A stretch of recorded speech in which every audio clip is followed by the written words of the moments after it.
Hello, everyone. How are you doing? Sorry that I am a few minutes late. Standard, you know. Actually, I'm usually on time. I think I'm usually on time. How is everyone doing? Let's see chat start loading up and stuff. Twitch is still in the dark. Interesting. It says it should be streaming to Twitch. Let's have a look. Yeah, I think I'm on. Yeah, great. Hopefully YouTube will start catching up. Twitch chat is there.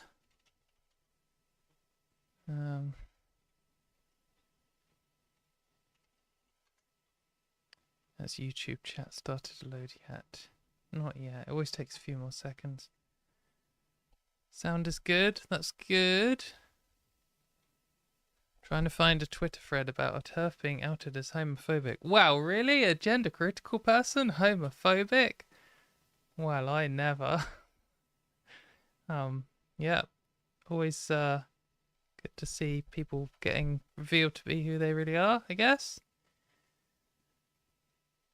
Goof evening to you too. How's everyone enjoying the weather? It's this is my peak time. This is my favourite time of the year when it is too hot for everyone else. Also, if you're wondering, I've got quite a lot of bruises. I'm like covered in bruises. I don't know what other ones you can see from there. Don't know.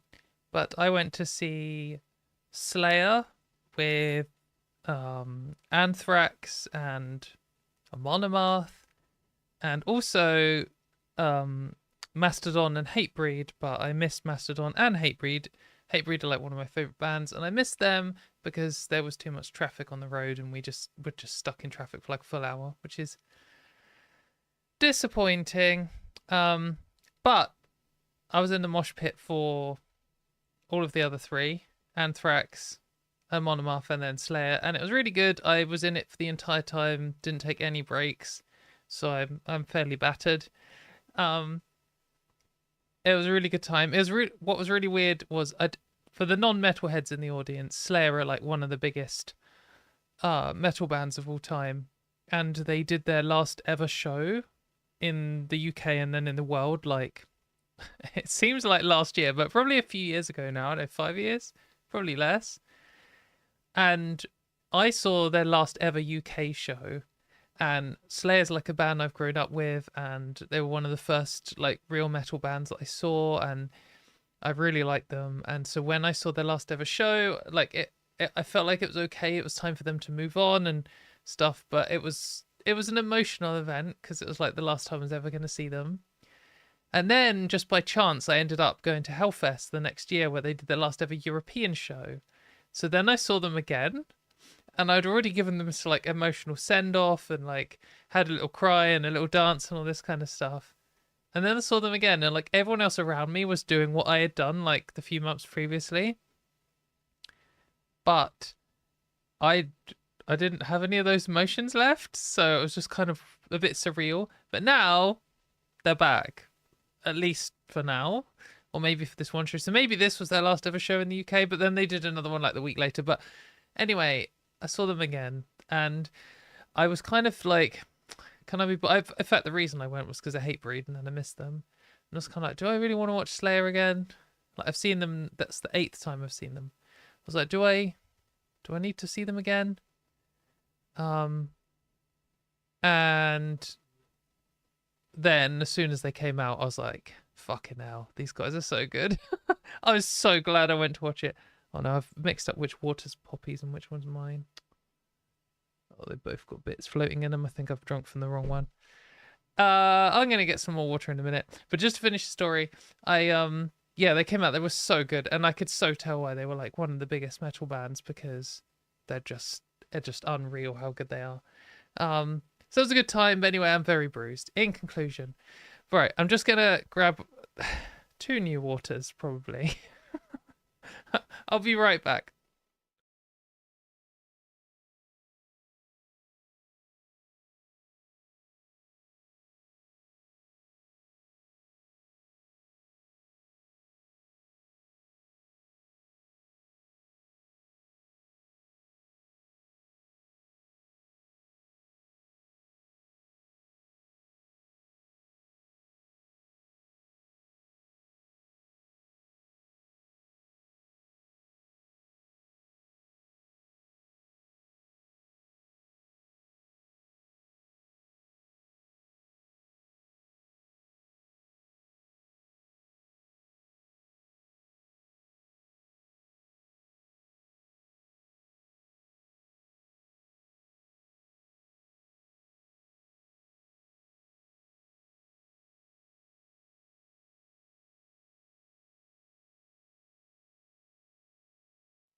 I'm back.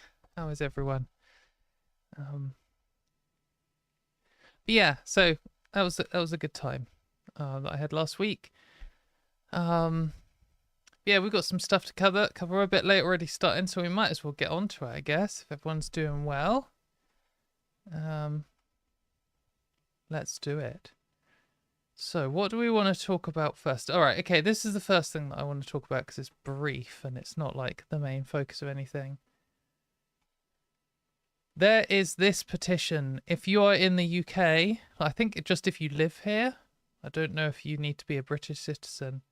I think just if you live in the UK or a British citizen, if you want, you can sign this government petition. This is on our official petitions website. So this petition says, legally enshrine the right of adults to physically transition using NHS services. Introduce a law to legally protect the right of those aged 18 and over to transition using NHS services. This should specifically cover physical transition, including hormone treatment and surgery, as otherwise I believe it could be potentially interpreted as including conversion therapy. I believe trans people in the UK have experienced a rise in hatred towards them over the past few years. Many people believe that trans surgery should not be funded by the NHS. Many trans people are unable to afford private healthcare, and their quality of life is severely limited without access to treatment. Gender dysphoria is serious, and surgery and hormones are an important part of treatment for many. So, first of all, this petition has 80,000 signatures, and it has a deadline of the 28th of July. So basically the end of this month. So it's like 3 weeks away. And if it gets 100,000 signatures, then Parliament has to debate it, basically. We have had mixed responses in the past, because obviously when Parliament gets to debate something, it's the time for all of the transphobes to come out and say something horrible. But the last time a petition was debated, since the Supreme Court ruling, there was actually a load of pro-trans people there, and they outnumbered the anti-trans people. So I don't know. I know there's mixed views in the trans community about this. I think some people think like every time one of these petitions gets 100,000, the government doesn't give a fuck that there's 100,000 people supporting it and way less opposing it. They just use it as an excuse to hate on trans people for the day, and it's like, why would we want to like put ourselves through that again?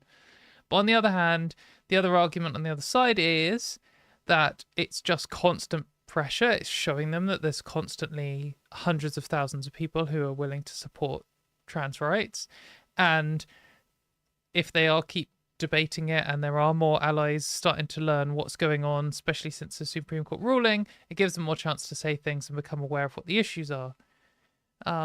I personally have signed this. I support signing this. I think you should, but I don't. If you're someone who's like, I think this is a bad idea, I understand what you're saying, and I don't know for sure. My feeling is it's a good idea to sign this. So if you haven't, please do. But I did also just want to talk about the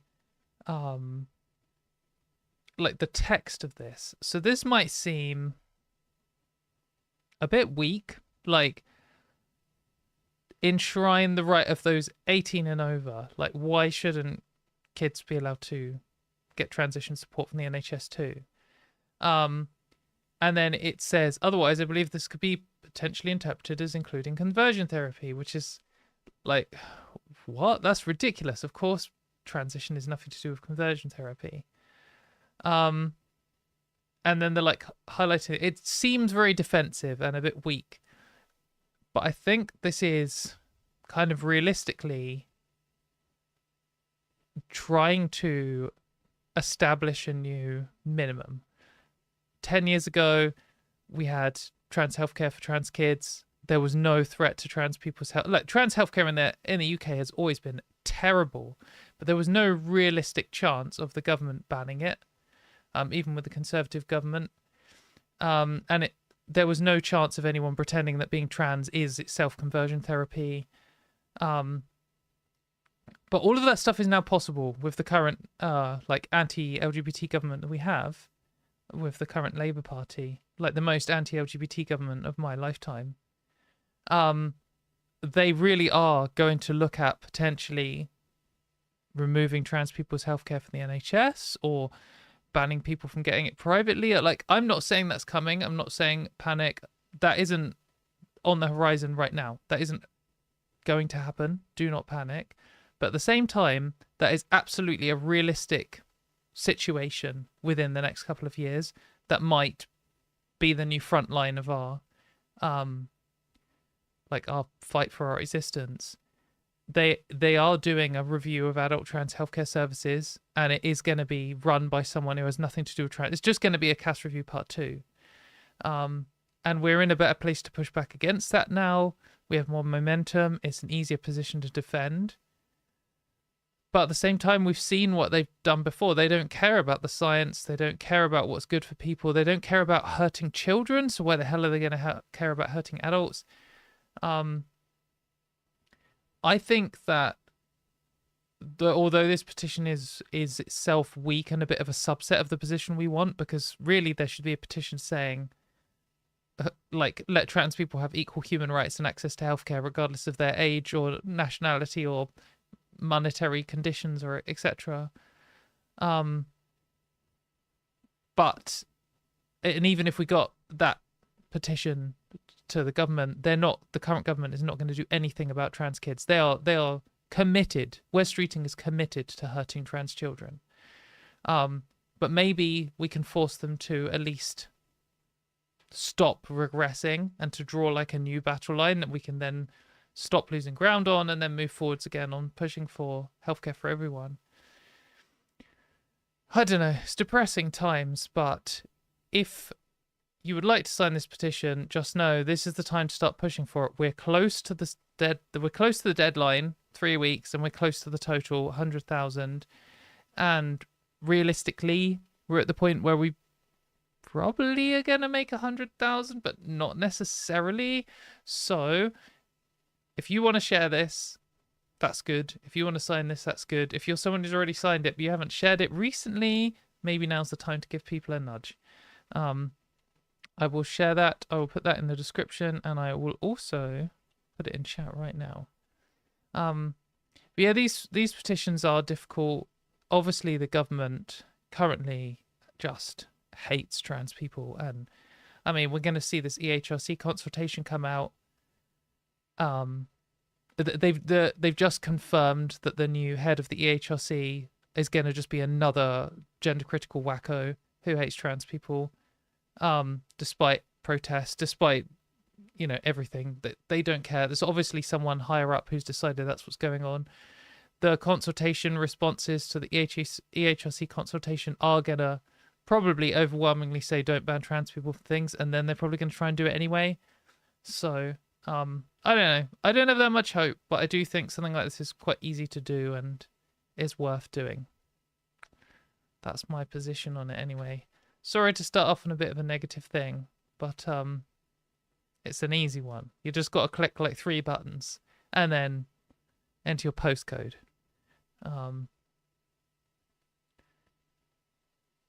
So yeah, it's very low effort for very low potential payoff. That's the summon. It's summon. Just do something.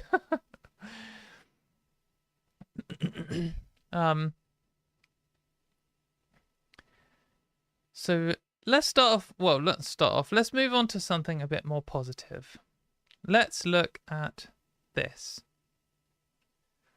So this is, and you might not even believe it until you've read it with me, but this is, and I promise, a British newspaper written by British journalists about trans people. And it's not just neutral. It's like a good article written by cis people. And it's a good article. This isn't the one-off like chance where one of the more left-wing papers lets a trans person write some brief thing, vaguely mentions politics. This is a full-on, we're going to write about politics as cis people in a British newspaper, and it's going to be decent. Now, I am just going to disclaimer this.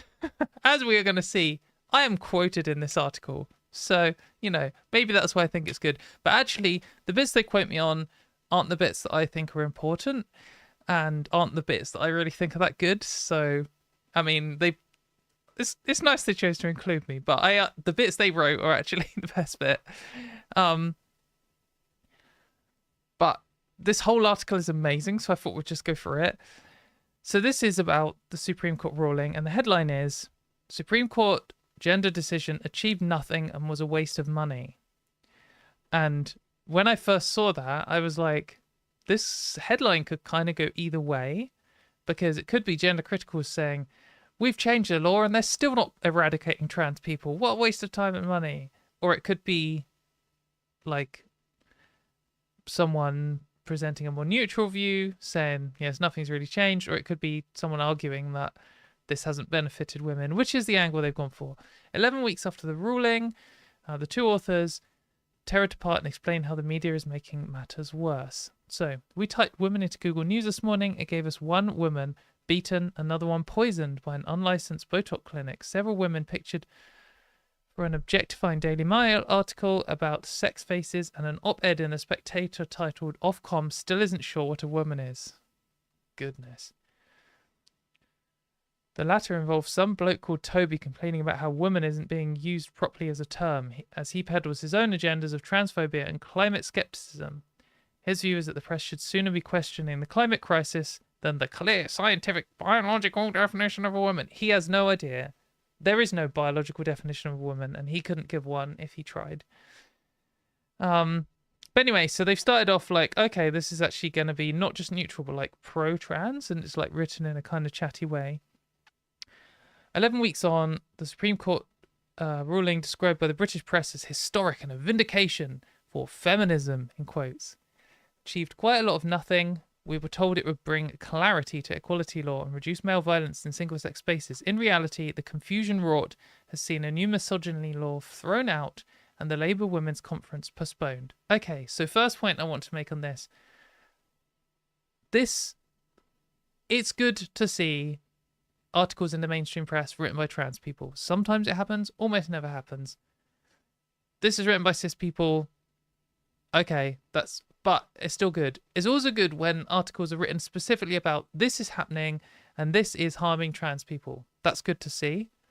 But I think it's also good to see cis women writing explicitly, not just in response to, but like directly taking on the point of, is this doing anything for women like them, to the average woman in the country? Is anyone benefiting from this at all? No. And they're like, that's their like core argument here. They're not saying the decision has harmed trans people, or we support trans rights in principle, or like his arguments from both sides. They're just going in. The claim was this would help women, and it hasn't. And I don't think there's much of this angle, like this specific cis women feminists writing something saying this hasn't helped us. They don't just totally focus on cis women, but I think it's a good leading point, because the reason is I just think cis people are more likely to listen to this. If a trans person writes an article saying the ruling has harmed trans people, people are like, at best, oh, poor trans people. I don't know. Most people don't care about trans rights either way. Like 99%, well, 95% of people don't care about trans rights at all. But hearing that things affect cis women does motivate people to act. So go on. Toby says the definition of a woman is now a settled matter. Keir Starmer says a woman is an adult human female, and the court has made that absolutely clear. And so our first exercise on this week's podcast was to define adult female, but we couldn't pin down a biological criteria that comprehensively captures all cis women.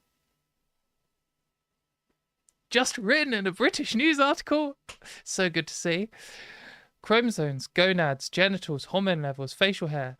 Someone always falls through the cracks. Like, this is what I feel like I've been shouting about on this show for years now, and on every other show I've ever been on. And it's just so rare to see this being like the opening art like angle. Sometimes you see it like they'll say biological female 50 times, then at the bottom they'll be like, there is some debate about blah, blah, blah. No, they're just going straight in with, we tried to define it, but there actually isn't a definition. Amazing. Like, this is the kind of thing we need to say all the time when anyone mentions a Supreme Court definition, Supreme Court ruling, to just be like, they might have claimed that sex is now binary and settled, but there actually isn't in biology a real definition. Like, that's such an important point to all of this. And they're calling out another news organisation in the UK, The Independent. Their solution has been to equate biologically female with assigned female at birth. But that doesn't hold up because transitioning people's biology changes, and so people born male may become biologically female. Can you see why I'm so hype about this article now? Right. The Byline Times is not the biggest newspaper in the UK, and this is not going to be front page headline news in physical print in stores everywhere. But this is some level of mainstream, and it's just this, like, it's so good to see this, like, and it's a left-wing paper. It's so good to see this actually being taken on, because like they say, The Independent, that's a kind of left-wing paper, and they've just gone all in on this biological female bullshit because they don't listen to trans people at all, and they don't seem to care about what's true. And here they are calling out. It's just so good to see that in, like, written by people. It's just so good. Anyway, meanwhile, some cis women are born without ovaries or with a rogue Y chromosome. Emaine Khalif was born a woman given... Ooh. Okay, here's the first the first criticism I have. She was born a girl. She was not born a woman. No one is born a woman. She was born a baby, which they declared was a girl. And she grew up thinking she was a girl. Anyway, that's not a big criticism. Given a female birth certificate and then deemed to have failed one of these modern biology readings, does she now lose protection under the UK equality law? If so, do not tell us this was done in our name. A good argument. Might be nice to point out that, and if it's happened to her, it could happen to you or your mum. But, you know, I can't be too critical. This is like a 9.5 out of 10 so far. Like, it's good. For our part, it seems counterintuitive to put the definition of womanhood to paper. We never felt the need to contemplate it before the media decided to lynch any MP who didn't have a simple answer. Another good argument. Prescriptive definitions of what a woman should have never worked in women's interests. Indeed, the entire point of feminism has been challenging restrictive characteristics. So clarity, no. We've not been given that. The implication that trans people are coming along and saying science is wrong is a piece of propaganda, said our guest. Okay, here we go. Here's the bit for me. Said our guest, LGBT activist, YouTuber, metalhead, and insect enthusiast. Katie Montgomery. Anyway, okay, right. So, there's always an example of a woman who doesn't fit into your biological definition that ends up being a philosophy problem. Okay, they've got some quotes for me. They're fine quotes. I'm not saying this is good because of my contribution. I went on this podcast. They said the name at the top. Media Storm. You should go check it out. It's on Spotify. It's probably on other podcast places that you can listen to podcasts. I thought it went quite well. I think they were very good hosts. But I didn't know they were going to write an article about it. I wasn't interviewed for this article. I didn't have input in this in any way.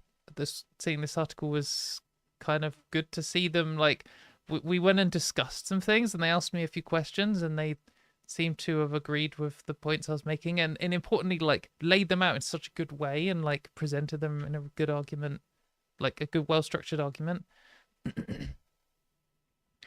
But anyway, yeah, who cares? But my contribution here is the worst bit so far. How about the second point, that this ruling addresses male violence in single-sex spaces, despite a lack of evidence of attacks by trans people in public toilets? We set our intern the task of finding them, and she identified only one case involving a trans teenager from 6 years ago. Exactly. Rapes and sexual assaults are happening there. Freedom of information requests on the topic have been almost flatly denied by the police, but we managed to locate one data set, Gwent, which covers 600 square miles of rural Wales. So not a hub of human interactions. You would expect there to be more in like central London. Counted 134 recorded incidents of rape and assault in the public toilets in over 5 years. So exactly, like, here's the argument that it's just all nonsense. This claim that trans people are a danger to women's spaces. It's just flatly false. There's never been any evidence for it. They've never even attempted to provide evidence for it. And I think that's like a core point, is they make every claim that transphobes make is just completely unevidenced. Are we seriously supposed to feel pacified by this bullshit? Well, I didn't see that they had written the word bullshit. That's pretty heavy going. Supreme Court ruling, this crest transphobia being peddled in our name. Yeah, so they're saying the majority of cis women support trans rights here. Some 1,000 cis women joined the April 19th protest against the ruling, yet The Guardian wrote, trans activists rally in London against gender ruling. Thousands of trans and non-binary people thronged Parliament Square. Exactly. Some thousand cis women joined. They all, like, the media loves to do this. They describe every trans person who does anything, like says, hey, I don't want to be fired from my job. They're like, you're a trans activist. Or maybe it's just like people, normal people, just saying that they don't want their lives to be ruined. And then, of course, they also brand them all trans people, even though the majority of anyone at a trans rights protest is probably going to be a cis person. But they've crammed in so many like arguments into this article already in such a dense time. Such a short amount of time, they've densely packed in arguments, which is good to see. Something about for women Scott, blah, blah, blah. Talking about not in our name, which you can still sign, by the way. If you're a cis woman watching this, not anyone else, not for you, you can sign this petition, not in our name. They nearly have 40,000 signatures just saying taking away trans people's rights doesn't benefit us. So if you're interested in that, you may sign that.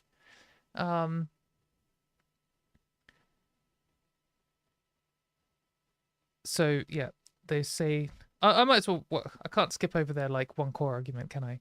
Their one core, like the strongest point. Let's make one thing clear: when we are in bathrooms or changing rooms or any rooms with trans women, we do not experience their presence in any remarkable way. We experience it as we experience each other's as women. This is not some social justice argument. This is how we feel. We do not feel fear. We do not feel difference. To be honest, we do not feel a fucking thing. Oh, okay. I didn't realize they're swearing in this article. I missed that. We are simply taking a piss. Yes, mate. The mainstream media is not interested in platforming this view because it does not fit into their attention-grabbing, debate-style reportage. Instead, they exclusively pit gender-critical cis women against trans activists, which makes it almost impossible for trans people to self-advocate. Katie told us. Okay, here's another quote from me. I'm not going to read out my quote because you can listen to the podcast to hear it or read this article properly.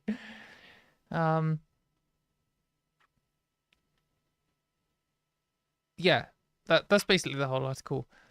Okay, so it's a decent article the whole way through, but again, I just want to highlight this point here. Again, saying about the definition of here.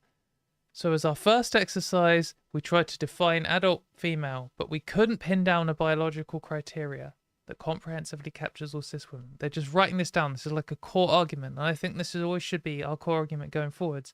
And it should be what all journalists should be pointing out. Like, that is factually true. You cannot do it, which is why no one has done it. And then they're directly calling out this garbage editorial position, which is to equate biologically female with assigned female at birth, or to say that biological sex and birth sex are the same, which is true for 99% of people, but is not true for everyone. And that's why, and like, whenever you're writing this stuff, you're talking about trans people who are the people it's not true for. And so what you're saying is factually false. And it's not just like incidentally false, but whatever, carry on. It's like the core propaganda point of the anti-trans side is to deny that trans people's sex changes. Like, that's one of their core arguments, one of their two core arguments, along with sex being binary, which is also false and is also like implied by this way of talking about people as biological females and biological males. Like, what does that mean in this context when people don't fit into those boxes? You don't even acknowledge them. So it's good to see that like being directly called out, and I just think we need to do more of it. This is like the two positions, or the one larger argument, which I just think should be one of the things we're pushing the most, because it's just a flaw in the Supreme Court ruling. It's a flaw in the entire gender critical argument, and it's just one of these things which they have no response to, because it's literally the science which is opposed to their position. So as much as they change the law, we still have like actual measurable reality on our side. So yeah, I just think it's one of our lifelines. Maybe I'm being too optimistic that, like, I always think you can't fight science forever. You can only fight science for a long time. And for example, when they discovered that the Earth went around the sun rather than the other way round, they didn't like that at all, and they fought that for a long time. But eventually it got to the point where it was undeniably true, and now it's just like common knowledge. But I don't know how long they fought that for, and maybe I'm too optimistic in thinking you can't fight science forever, so therefore in my lifetime we will be to a position where we're no longer fighting science. But kind of internationally, we're seeing the biggest pushback against science, I mean, of my lifetime. And it doesn't seem close to the end. And it seems to have been getting worse for a long time.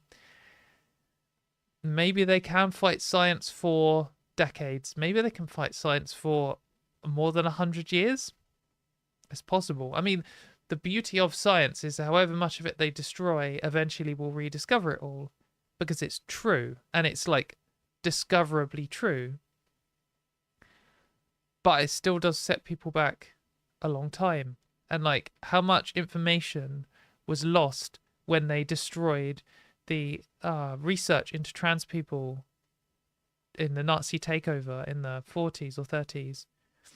Like they burnt all of the books on trans people. We probably got to the point where we got all that knowledge back. But like how many decades did it set us like as a species back? And how many people lived and died in that time missing out on information which we already once knew, and then we no longer knew anymore? Don't know, but I still do think that it's important to push this point, because like it's not even that complicated, and it's like brazenly, their position is brazenly false. And like there's only so long they can rely on propaganda. But anyway, check that article out and let me know what you think if you listen to the podcast. So, what are we going to go on to next? So one of the things we're going to cover, I finally found it. There's a clip of Richard Dawkins responding to me, and I'm just excited to do that. But then I kind of feel like maybe we should save it till last. But I just want to do that. I don't want to talk about anything else. I've only kind of half listened to it, so it should be good. Slash terrible. We'll see. Let's maybe we'll cover something rubbish first, and then as a treat we can do the Richard Dawkins thing.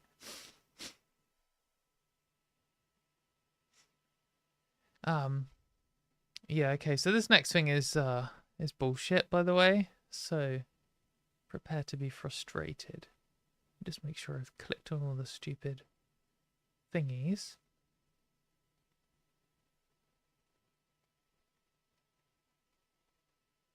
Okay.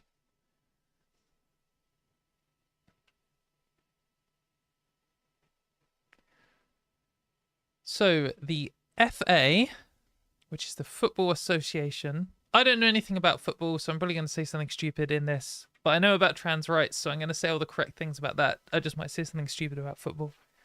And here we're talking about soccer, real football, where you actually kick a ball with your foot. The FA has already banned trans women and trans girls from playing in sport, in their sport, which is garbage. They didn't have any justification for it. They just bowed to political pressure, and that's it. But they've now changed their policy on trans men. And this story was broken by Arthur Weber, who is great, and you should follow him on the various social medias. I think... Did he come on this channel? I'm sorry if he did. I've forgotten if it was him. We did once talk about trans men playing football on this channel. But Arthur is a trans man who plays football, and he found this new policy that they had sneakily announced. So he says, in May 2025, trans women would be banned. To make it crystal clear, this is wrong. Science does not support it. I've seen many friends devastated in tears, falling to their knees on the pitch during the last games for their beloved clubs. The FA has caused unquantifiable misery in its cowardice. So the last article we looked at was great because it was written by cis women talking about trans people, talking about cis women's issues, and they were obviously annoyed. This is a trans person talking about trans issues, and it's just a next step up in rage. But that I'm not criticizing anyone here. It's just good to see when you just write what's actually directly, explicitly true. And it's a bit easier because writing it for a trans publication. I don't know if I've shouted these guys out before, actually. Trans rights. You should check this website out. Trans rights. It's a pun. Rights with a W. If you're listening. Transrights.world. It's a trans-led organization that has trans people writing articles about trans rights. It's really good. Check it out. Donate to them if you can. Anyway, I've steered clear of centering my voice on this thus far because I'm not a trans woman, and therefore it's not my story, it needs to be told. So then he links to trans women playing it. However, since this announcement, the FA has slipped in what I'm calling a de facto ban on trans men's participation. So they banned trans men as well. And shortly after Arthur covers this, we're going to look at the thing that he's talking about next. The BBC picked it up as well. And this is kind of the story. The FA requires trans men to say they are biologically female, which is, in a lot of cases, factually false.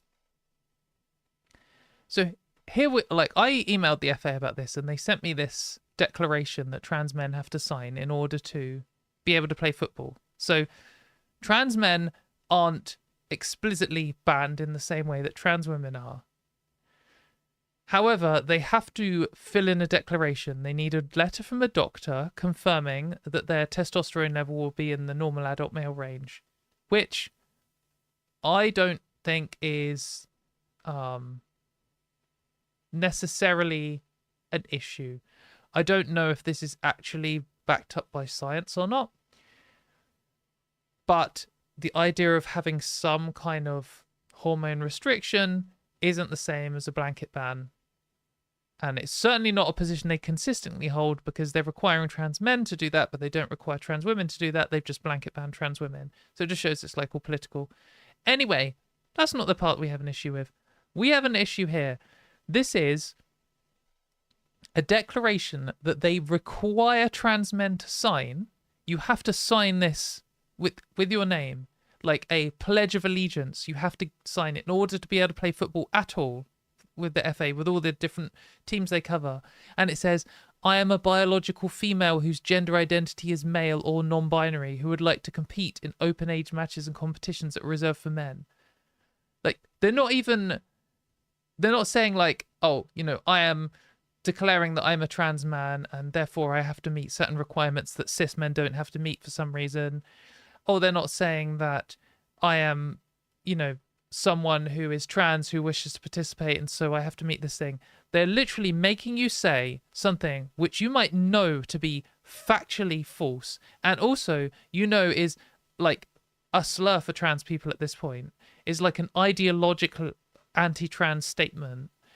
And you have to sign this in order to carry on playing the game that you play. Bearing in mind, the position they are holding here is trans men are too dangerous. Sorry, trans women are too dangerous to play with cis women, even though there's no evidence for that at all. But then they just decided they had. Like, why should a trans man have to declare any bullshit about this? Like, why is this even relevant? What does this gain? What, like, to just force them to lie about who they are? Oh, obviously written by a gender critical person. It's fair, I think, for them to make trans people say that they're aware of anti-doping regulations. For example, if it was shown that taking testosterone improved cis men's performance, and if for example, I have no evidence of this, then maybe the evidence is not. But if like a cis man with double the testosterone level performed better, then making sure trans men don't have double the testosterone level also might be a fair requirement. And if you're already taking testosterone, maybe it'd be a bit easier for you to just take more, or actually probably not, because it's a controlled substance and it's like impossible to get hold of anyway. I don't, in theory, have a issue with them making you sign a declaration saying that you're aware of the doping regulations.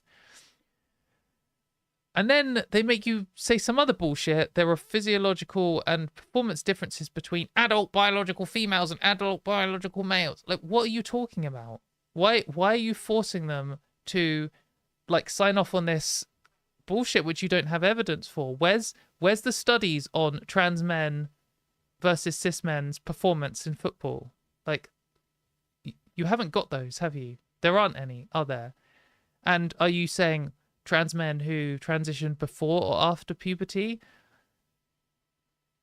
have you taken that into account at all? Are you even aware of that as a thing? No, it's just like, you could say, I understand that I'm taking like a risk playing football because any footballer could break their leg. Like, it's okay to require all footballers to sign a thing.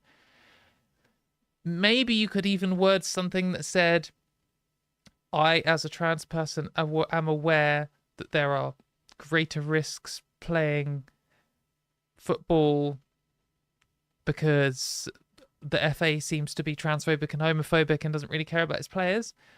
I don't know. But here they're obviously going for this. Trans men and trans women's biology doesn't change in transition, and somehow you're a physical danger, or you're in physical danger if you're a trans man, and you have to sign it. This is a declaration.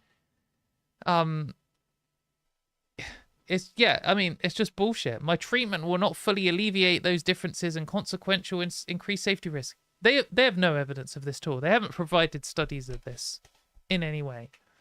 So this is already completely garbage, that they're requiring you to sign something that you know to be false in order to play. So I think a lot of people are going to be like, well, fuck this, I'm not going to play. If you're requiring me to just lie, or it, like, literally lie. What, is this a legal document or not? If it's a legal document, they're requiring you to lie in a legal document. And if it's not, then it's completely worthless. But they also, it's actually worse, if you can believe it, than even this. Because they have this single page on who is eligible to play football. And they have said, who knows why they have written this? They have said eligibility conditions. Only biological females may play in open age matches and competitions that are reserved for women. But here they've said only biological females, i.e. those born with ovaries. So now cis women who are born without ovaries are banned from football as well? What? Where has this come from? Like, was this your attempt to define sex in a binary and immutable way. And now you've got a position where sex is defined by not whether you have ovaries or not, but whether you once had ovaries or not. So now there's a whole group of cis women who are now banned from playing football, at least according to this policy, but they'll probably never see it because it says for trans people and it doesn't mention intersex people at all. And then it says only biological males, i.e. those born with testes, may play in open matches with the sole exception of trans men. So you don't, if you weren't born with testicles and you're a cis man, you can't play with cis men, even though trans men, whether they were born with testicles or not, are allowed to play. So so whether you have testicles or ovaries or not doesn't actually matter. All that matters is whether you had them at another point in your life, even if they had no effect on your puberty at all, because maybe you had puberty blockers, or maybe you were born with ovotestes or like streak gonads or one of each and went through some kind of medical induced puberty because it was discovered before you reached natural puberty anyway. Who knows where we stand with this at all? Like, completely nonsense. To me, it looks like the person who wrote this hasn't read a single book ever, has done absolutely no studies on this. They've had no consultation on this with experts. They've just gone for, oh, I think a woman's the one born with ovaries, so I'll just write this down. And a man's born with testicles. And then that's just it. They've just completely given up. And it just shows like the level of confidence you have for their understanding of human biology when this is what they've gone for. This isn't like niche stuff. Okay, sure, if you pick a random person off the street, they might be surprised to know there are some women who are born without ovaries. But they're not writing a fucking biology-based inclusion policy for who can perform, like who can compete in what sport, are they? Like random people off the street. The like group of people who they conjured to write this should have been experts in human biology, experts in sport. This is the FA. This isn't some local organization that only has £100 as their annual budget or something. This is like one of the richest organizations in the world, and they couldn't even be bothered to get someone who could even attempt to write a good definition of what they're claiming biological female and male even means. Just unbelievable how lazy and arrogant and clearly political this decision is. Like, they cannot claim that they've looked at all the studies and got experts involved if their official, like, this is literally the full thing. Their official policy just comes out with cis women who are born without ovaries can't play football, without them probably even realizing that's what it says. Anyway, so I sent them an email saying, "Hello, I am a journalist that covers women's and LGBT issues. A recent quote for you saying, only those with ovaries may play. Can you confirm whether this means that cis women born without ovaries are also banned from competing? Are women who have had their ovaries removed required to prove that they were born with ovaries? What test is used for that? If you're banning, like, if a woman turns up and she doesn't have ovaries, and like, you just say, did you used to have them? And if she's like, no, but I was born a girl, sorry, you're banned. If she says, no, but I was born a boy, sorry, you're banned. But if she says, no, I had them removed, then she's allowed to play. Even those three might be functionally, biologically identical for the purposes of playing football. So what's the argument here? What's the argument for having one of those groups being allowed to play when the other ones aren't? What's the reasoning? What power does not... They're not even saying whether you have ovaries today. It's whether you had them specifically as a baby. Anyway, can you confirm whether cis men born with ovaries are allowed to compete with women? It has happened. I mean, if you've got an ovary and a testicle, does it now just matter whether you consider yourself a man or a woman and you can compete in both because you actually fit into both of those categories? Even if they weren't for male puberty, can you confirm if people born with ovotestes or a combination of ovaries and testicles are allowed to compete with women? And I did get a reply. I actually got quite a quick reply. And they said, hello, yes, we can respond to this. And they just sent me this with no other explanation. So I said, thank you for confirming that this is your policy. Can you answer the following questions on it? And just wrote all the same questions again. And I suspect they won't reply. If they do reply and they try and fob me off again, I'm just going to ask the same questions again. Why don't you send them an email? They actually responded very quickly. So they've obviously got people reading their emails. I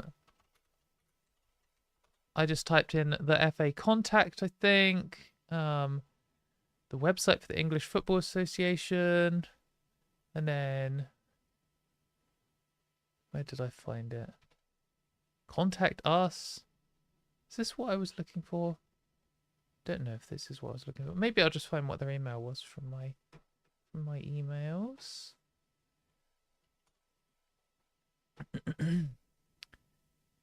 Give me 1 second.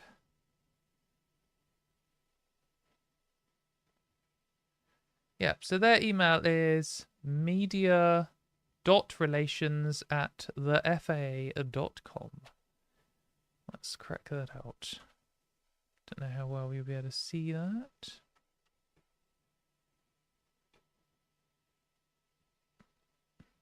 Oh, you probably can't see it real well. Anyway, media.relations@thefaa.com. Send them an email and ask what the hell this means, because... and why? This is just such an obviously rubbish, rushed out, political, non-science-based attempt to quell the anti-trans rage policy. I just don't know why things that are this clearly anti-science are allowed to be legal. Obviously, the Supreme Court's just ruled that biological sex is binary, and it's obvious despite that not being true, so that's probably why. But we need to push back on this kind of rubbish. So yeah, what an embarrassment. And oh yeah, sorry, I skipped over the last part of Arthur's article here. Arthur says, yeah, don't just take it from me. Take it from trans men who are actually affected by this.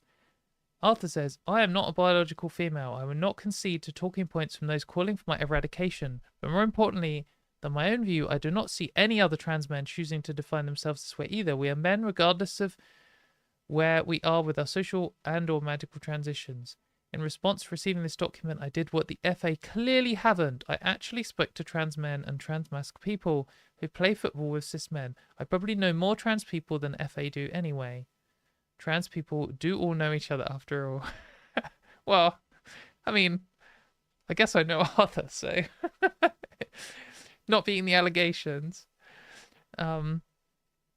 Every single one said they disagreed with the way the declaration was worded. I would never agree to anything that says I am a biological female, said one. I'd personally be really, really uncomfortable signing that, and it would put me off wanting to play, wrote another. The majority expressed disgust that the FA would pivot from inclusive language to the words of anti-trans campaigners. That's gross. 100% transphobia, wrote one. Another put it more simply, ugh, no. Are they trying to humiliate us by making us sign? Asked one man. Honestly, and this, if you're new to listening to argument between trans people and transphobes, this might seem a bit wacky. I honestly think they are. I genuinely think that a gender critical person wrote that, and they get some kind of joy of forcing us to do anything. Like, that's what being gender critical is all about. And they absolutely they would love the idea of forcing trans men to sign some legal declaration saying they believe they're biologically female just so they can, like, play their sport, do their hobby. I wouldn't be surprised at all if that was a real thing. How humiliating and degrading is football. Why is this happening? Said another. The FA knows what inclusive language is. It's used terms we prefer in previous documents. So what is the purpose of not choosing to use them now? Is it to put us in our place?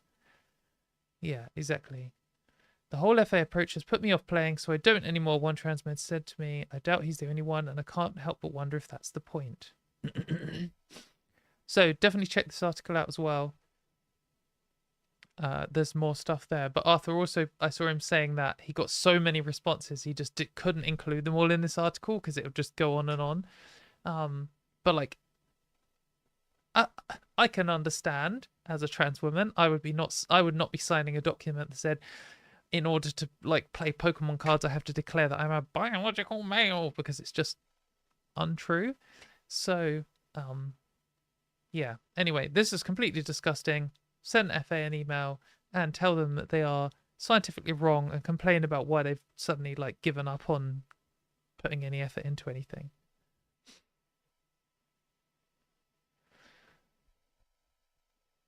How's chat doing? I think this might be a short break in super chats moment before we dive in and do some Richard Dawkins. I'd guess this is GC work. It's win-win for them. They refuse to sign and get purged en masse, or they do sign and get re-humiliated and can be used as evidence of the truth. Yeah, absolutely. Like, they love creating... I mean, they love creating false dichotomies, so they probably like creating, like, these false... or these... What's the word? What am I trying to say? Damned if you do, damned if you don't situations. What's the term for that? I was going to say false dilemmas, but that's the same as false dichotomies, so... Well, that is wrong. Right, let's see. I definitely saw at least one super chat. I feel like one time I'm going to be like, let's look at super chats, and there won't be any, which is fine. Please don't feel obliged. But I don't want to miss you out if you have been sending any.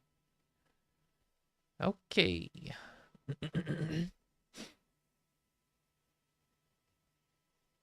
So we have £4 from Bernice Roast, who has sent a cute little sticker of maybe a bird with a cup of coffee. That's cool. Thank you. It's a bit small. I can't quite see. I wonder if I can open it big. I can't. Oh, it's not a bird. It's like some kind of apple man. Check this out. This is as big as I can make. But oh, there you go. It's like a guy who's a pear with a... It kind of looks red. Maybe it's soup. Anyway, thank you very much. That is super kind. We have 2 separate $1 donations from Kenshin. Thank you very much. And then we have a Sean Isherwood Maths one for £2. Thank you very much. Sean says observe. He doesn't say observe. Observe.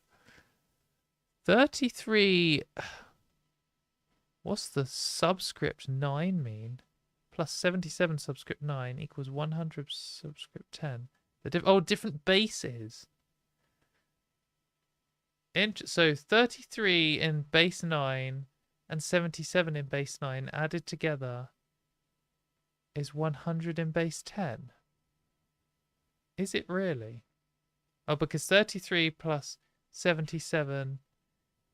when they're both in base 10 is 110.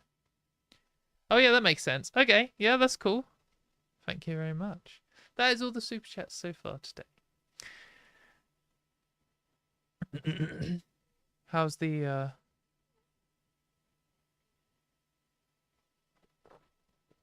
Oh, Arthur just posted. Oh, let's look at what Arthur's just posted. How do I get this up? Yeah, I know. His Twitty, God, what am I doing today? I'm saying loads of nonsense. Twitter handle / Blue Sky handle is Bernie Tranders. For some reason.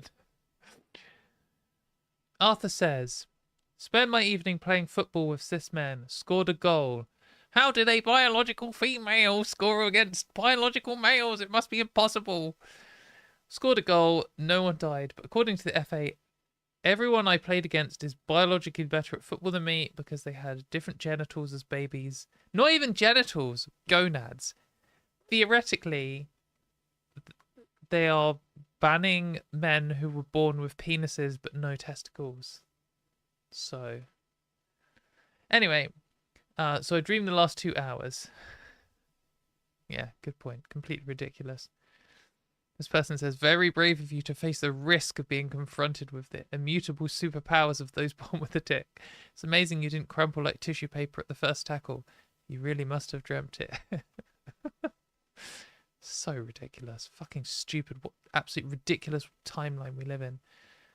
We happen to live in the timeline where Grok on Twitter is just literally going full Nazi, and we're dealing with people pretending that male and female are different species, and we're just like, man, the state of the world at the moment. Anyway, let's... Oh, we just got a good super chat. £20 from Acides3. Just keep doing what you're doing. £20. Thank you very much. That is super kind. That's a very kind donation. I will keep doing what I do for as long as I can until I burn out or die. Either of which could happen at any moment. We'll see. Right, okay, we're going to do the Richard Dawkins one. So someone a while ago told me that Richard Dawkins had responded to me. And I was like, oh, okay, right, cool. Another big name person responding to me. J.K. Rowling's gone for me a few times. Sometimes can be stressful. But then they were like, oh, he seems to just be babbling. I was like, oh, yeah, okay, sounds like Richard Dawkins. But then I couldn't find it. And someone very kindly sent it to me. So here we go. I haven't watched this whole thing. We've just seen a bit of it.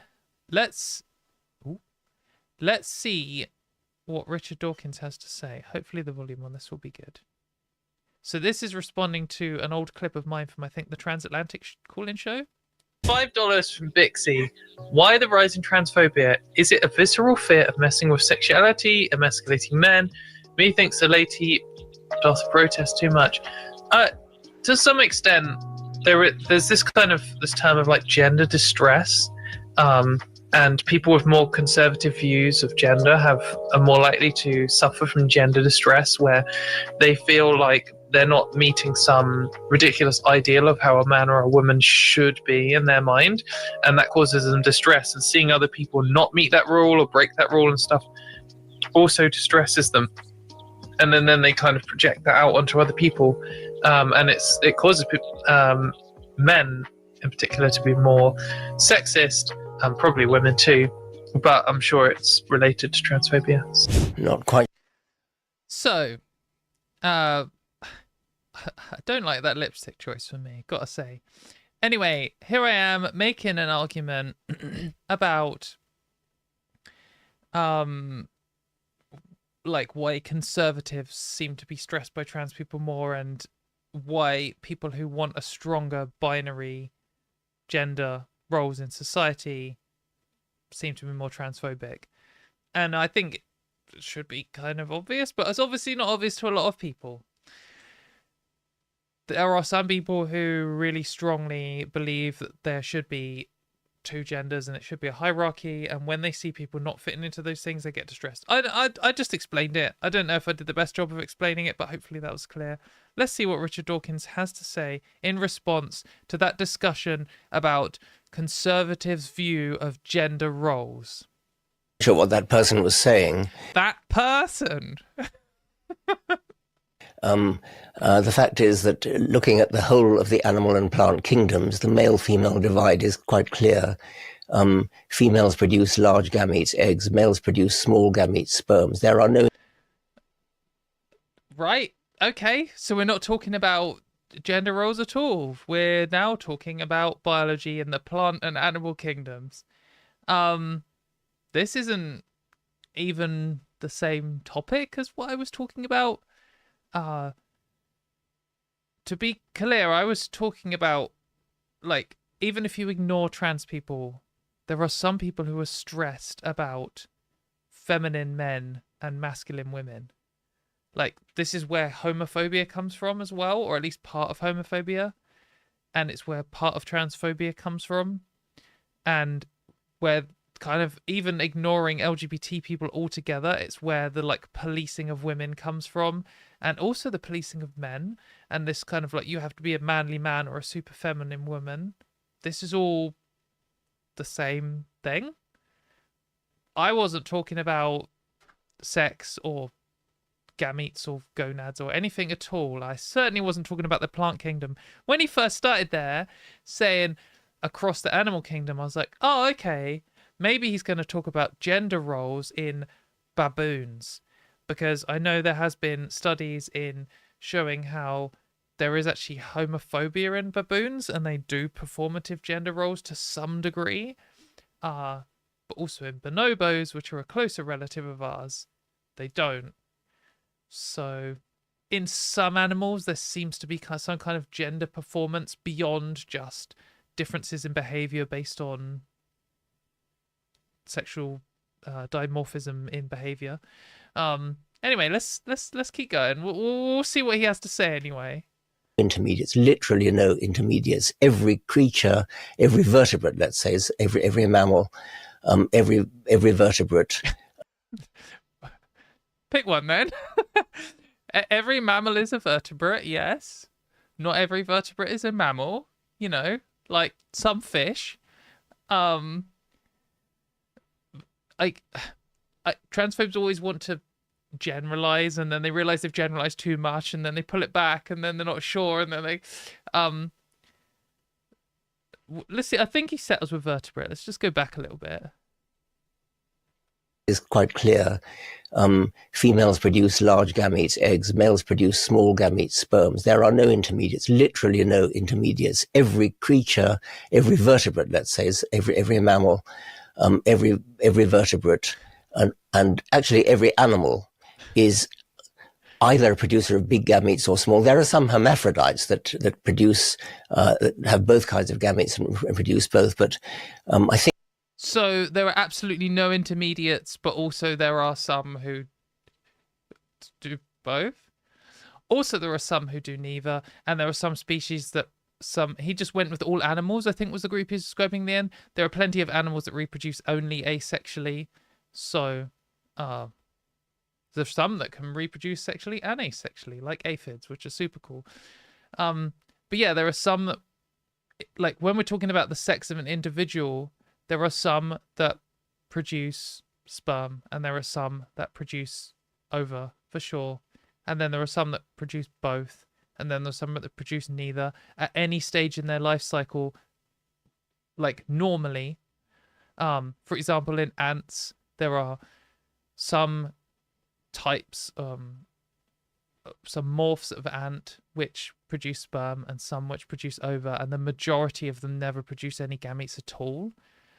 But we still say they are female, despite them never producing any gametes. And there are some also that produce one type of gametes at one point in time, and then another type of gametes at another point in time. And there's never a time when they're producing both at the same time. However, there is this dead zone in the middle where they are producing neither. And at one point somewhere along here, in real life, in actual non-science denial transphobe land, sex isn't just gametes, and there's a whole collection of properties here, including gametes and chromosomes and gonads and genitals and all this kind of stuff.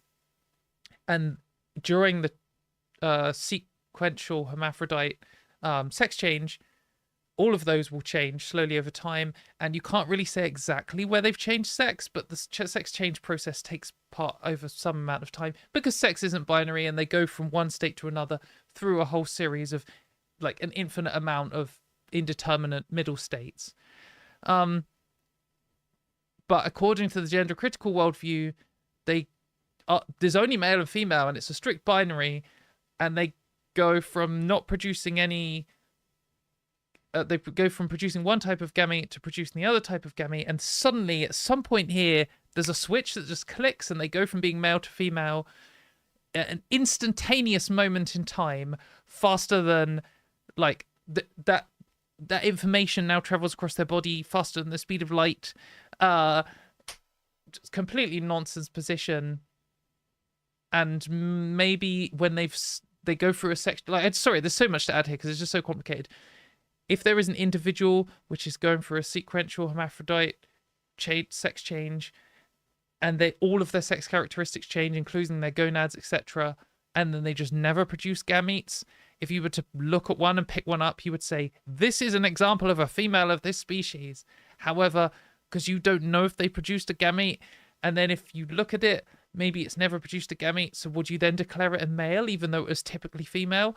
However, there are some which can go in both directions, so when you pick up one, you don't know whether it started as female or not, so you actually don't know whether it's male or female, and you can't make that declaration at all in the gender-critical land. However, in real life, you could do. Complete nonsense. This guy's meant to be a biologist, by the way. I think that person was being misled by just talking about humans, which is so small. That person, that's me. Females produce large gametes, eggs. Males produce small gametes, sperms. Every amount. I jumped too far back.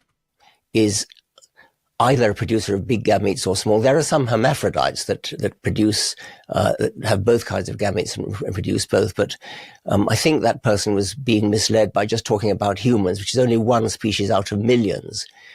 Yeah, I mean, I was being misled by talking about humans when someone called in and asked about conservative ideology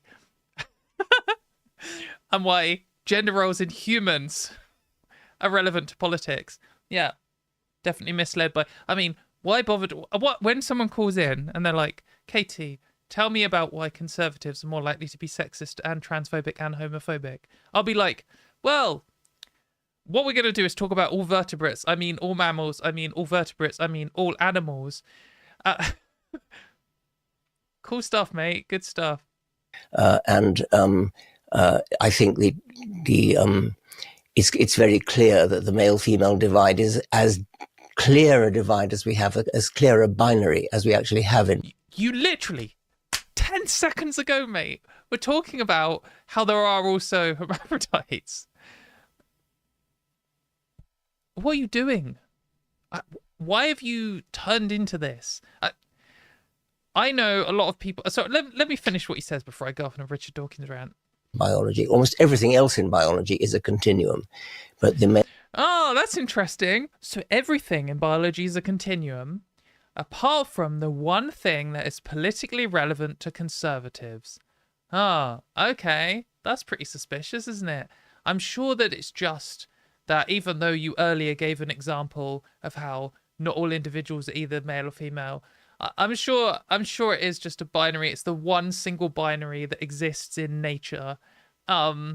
Is this one thing that happens to be relevant to conservatism in 2025? As we actually have in biology. Almost everything else in biology is a continuum. But the male-female divide is totally clear, totally unambiguous. It is a binary. Yeah, that was a short response. He didn't actually respond to anything I said. He called me that person. And then he said a load of nonsense that is scientifically false. How we can say it's that clear? Like, yeah, I just want to get these... I want to, like... I don't actually want to trap these people because it'd be kidnapping. I would just love to be in a situation where I'm in a room and I'm like, here is an example. I'm going to describe to you an example of an organism, or here is an example of an organism. It doesn't have any gametes. Which of the two binary sexes that you're claiming exist is it? We can do any tests you like. Tell me, how and why are you sexing this animal? Well, okay, it doesn't have gametes, but it has gonads, so... Shut up, OBS.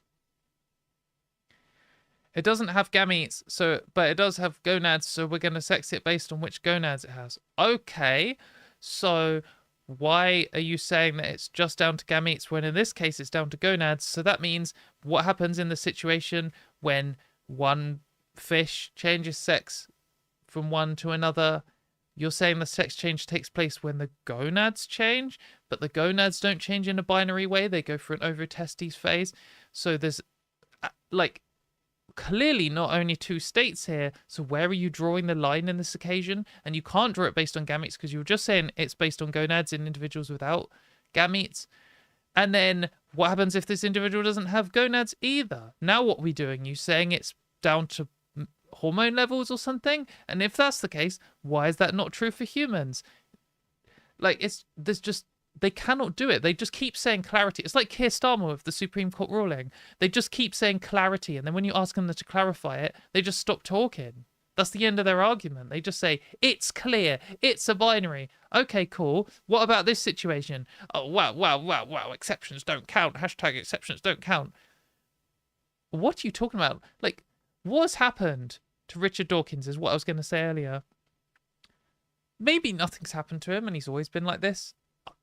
I was probably naive of him as a person beyond he wrote a book and I was an atheist and he was an atheist.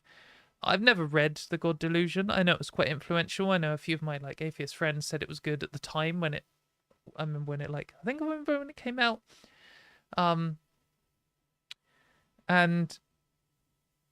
But like, was he just a conservative loser at that point who was prepared to be a science denier? Like, he's like, his field is biology, right? That's like what he's famous for. And yet now all of a sudden, when it gets into a political area he doesn't like, he just does not want to touch the biology. He's like I'm making a declaration, I'm not going to defend it. I can't defend it. End of conversation. And I'm saying what happened to him. I know that he has had this, there has been accusations in the past that he has misogynistic views, that he has anti-Islam views.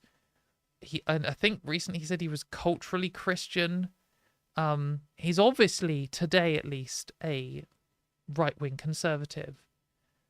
And that's affecting his views on the world. To the point where I don't think you could describe him as a skeptic. Maybe he never was.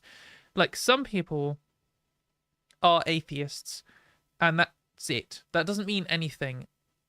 All that being an atheist means is you aren't convinced of the claim that there is a God. That if you don't believe that there is a God, then you're an atheist. And that doesn't mean that you're more intelligent. It doesn't mean you're more rational. It doesn't mean you're a skeptic. It doesn't mean anything. There are stupid, horrible, hateful, ignorant, irrational people who are atheists. And like, there's no atheist ideology. It's literally a lack of one single claim belief. So fair. But I know that he was promoted as some kind of atheist intellectual, and by other people who are sometimes promoted as atheist intellectuals. And he obviously wrote this influential book about, I mean, presumably taking a skeptical position on religion. I guess I'm probably projecting my own views onto this because I think that being a skeptic is like my core value. And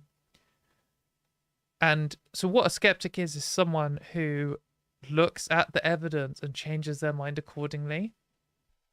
And I think a lot of people like to imagine they're that, but I think unless you actively pursue that, unless you make that like one of your core underlying things that you're constantly addressing, it's so easy not to do it, because you believe there's loads of bullshit you believe just because you grew up being told it. And if you've never taken real time, energy and effort to confront it, why would you change your position on it? Unless you're like come face to face with some evidence that contradicts it. And there are plenty of positions that I've had to address in my lifetime that have really turned my worldview upside down. And one is religion. I used to believe in God and I don't anymore. Another is gay rights, which those two things came together where I realized that like my position was homophobic and homophobia was bad. When I was like 14 or something. And then I addressed skeptically the feminist position, and I came to the conclusion that as a skeptic, someone who's committed to approaching evidence and changing their worldview, even if it's uncomfortable, even if it's a complete 180 to what you believe, that feminism is the only rational position. And then that eventually led me to trans rights, and that's where I sit today. There are other things that I've changed my position on. And sometimes it's it's horrible when you believe something. Not even like you passionately believe something, but when something is like a default position of yours, and then someone comes along, like another one that I've changed my position on is like veganism. I am currently not a vegan, but I think that that's an immoral position. I think that veganism is the only moral position to hold. And all I can say is I don't have as good morals as I could and should. But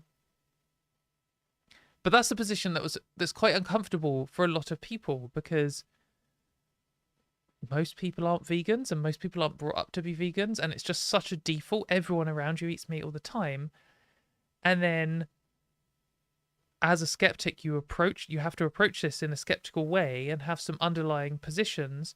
Is animal suffering worth my enjoyment in eating something different? And you just have it's really not nice to do these things. And it's the same, like, wow, my position was homophobic. Like, I was homophobic when I was younger. I said horrible things about gay people. Like, that's a horrible realization to have.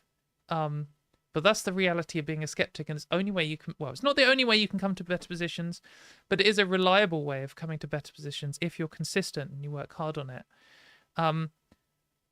I just don't think you could call Richard Dawkins a skeptic, at least not on trans rights. For some reason, his mind has turned off and he is incapable of approaching the position of trans rights skeptically. And therefore now biological sex skeptically. If he wasn't embroiled in, like, he obviously doesn't like trans people. He's signed the Women's Declaration International, whatever it's called, the WDI Declaration, which just calls to completely remove all trans people's rights. He's proudly supported Kathleen Stock and J.K. Rowling, and like he isn't just a bit anti-trans or a bit of like a grumpy old white man or whatever. He is gender critical, like, full on.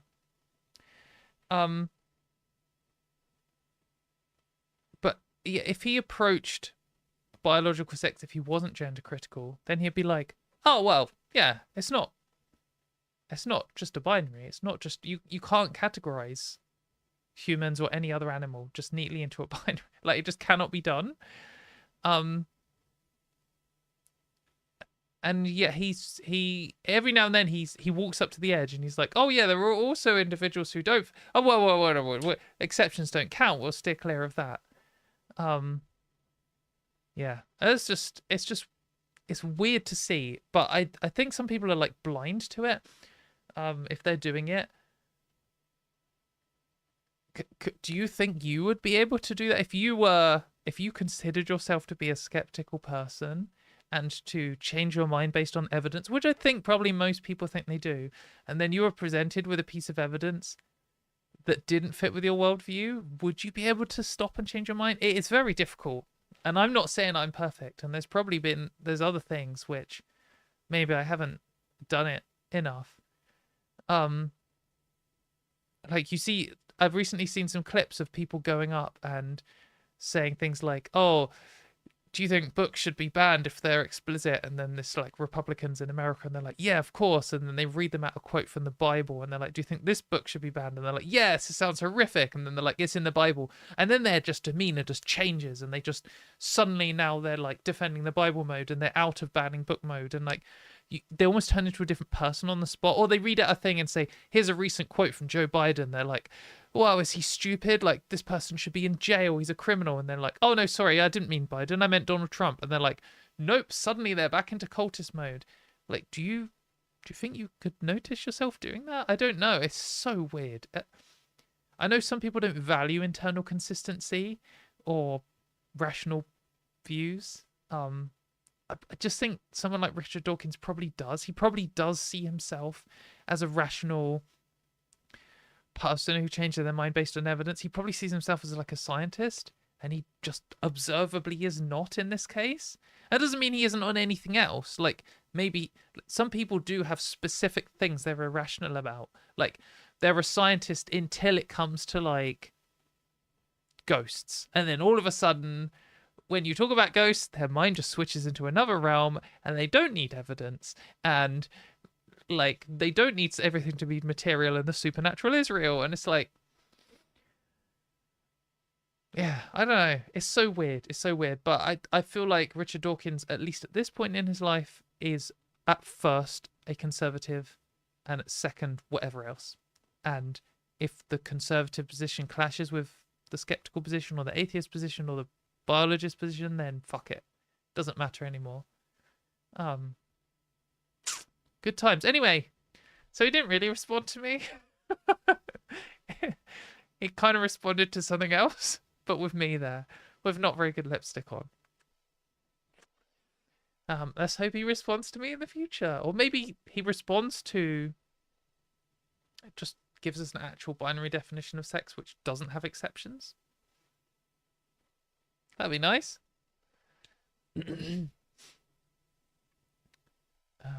Yeah, that's pretty good. Pleased. Pleased that he gave me that little springboard to rant about him off. Right, we've got some more stuff. Let's...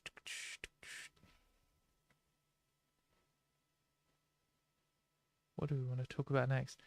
Got a gender critical person who lost a court case. That's pretty good. Got a horrible report to cover if we want. And we've got some book bans. And then we've got a rant by me about... another rant by me about language. If anyone wants to hear that, yeah, he was trying hard to not say she, I think. That person.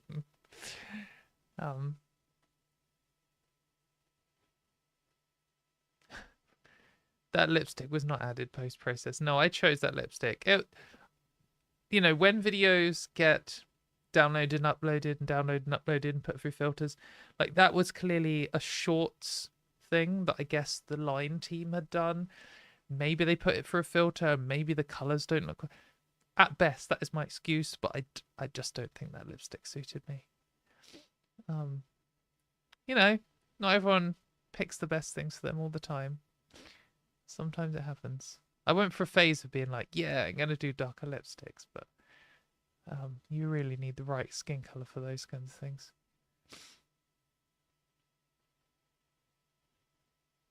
We don't need Dawkins to see different body types, but why does biology men are in charge of women? I don't quite understand your question. The filter might have changed the lipstick, but it might not have. It's alright, you don't need to blindly defend me. Be a skeptic. I don't have evidence that this was necessarily the exact tone of lipstick taken, and in this occasion it does not suit you, but also I'm not convinced that that colour is exactly what was chosen at the point of choosing. That's a fine position to have.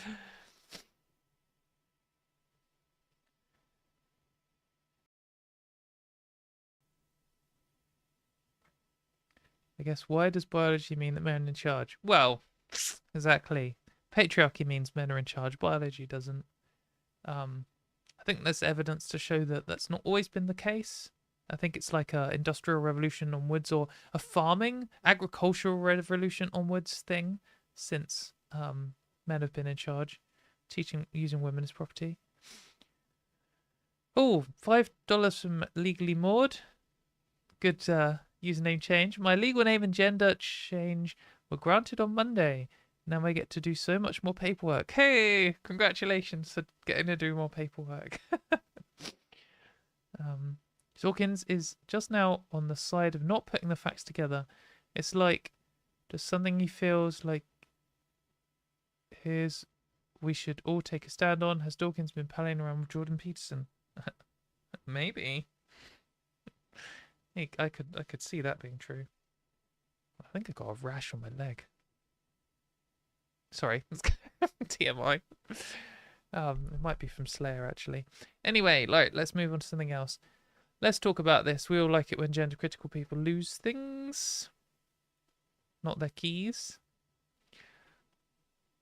This is from the Daily Mail, so it's probably going to be bullshit. I've not read it yet, but let's take a look. Detective.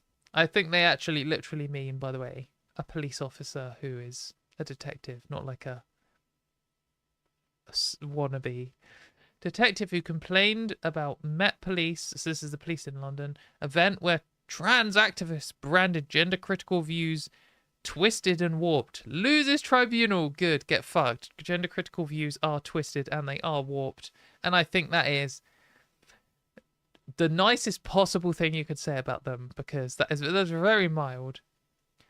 Hey, gender critical detective. God, that's just such an embarrassing description. Imagine having to introduce yourself at a party as just sounds like gender critical detective sounds like genital inspector.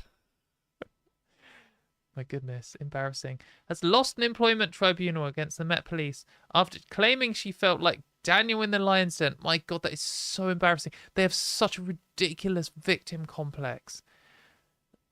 You were at a work training or something, and a trans person was there, and they said gender critical people are horrible because they actually are, and they're trying to take away our freedom and human rights and are constantly calling us the most horrific things you've ever seen.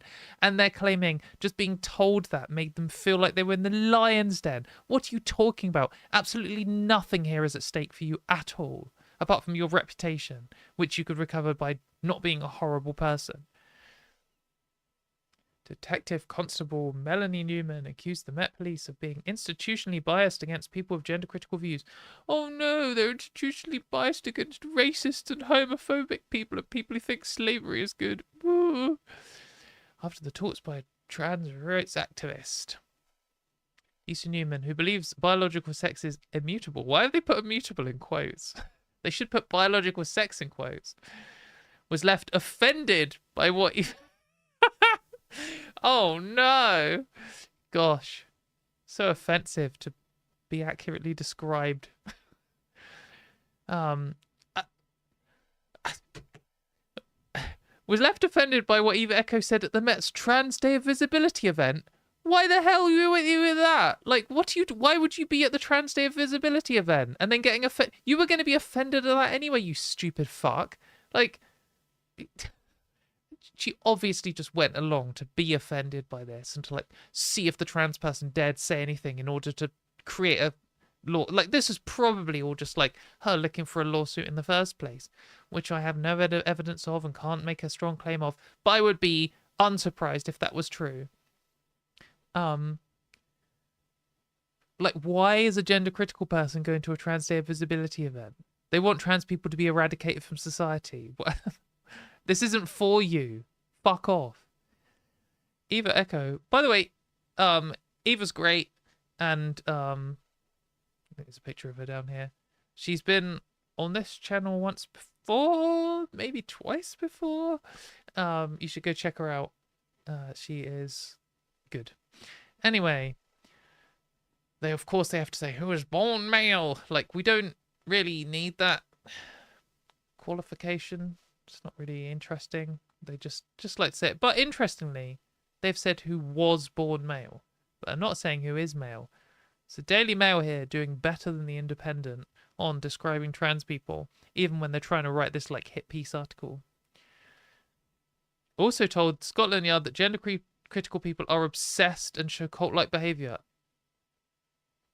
Yes? That's...